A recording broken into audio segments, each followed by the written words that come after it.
প্রতিদিন লক্ষ লক্ষ মানুষ ঘুমের মধ্যে মারা যায়। রাতে ঘুমাতে গেল, সকালটা আর দেখা হলো না। আপনি যখন সকালে ঘুম থেকে ওঠেন তখন অবশ্যই সেই মানুষগুলোর কাতারে পড়েন নাই যারা গত রাতে কিংবা সকালের দিকে মারা গেছে।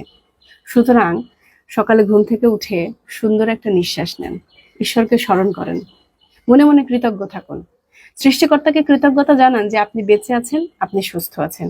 এই যে বিষয়টা আপনি স্মরণ করলেন, ঈশ্বরের কাছে আপনি কৃতজ্ঞতা জ্ঞাপন করলেন, এর একটা বড় ভ্যালু আছে যে আপনার সকালটা শুরুই হয়েছে কৃতজ্ঞতা দিয়ে।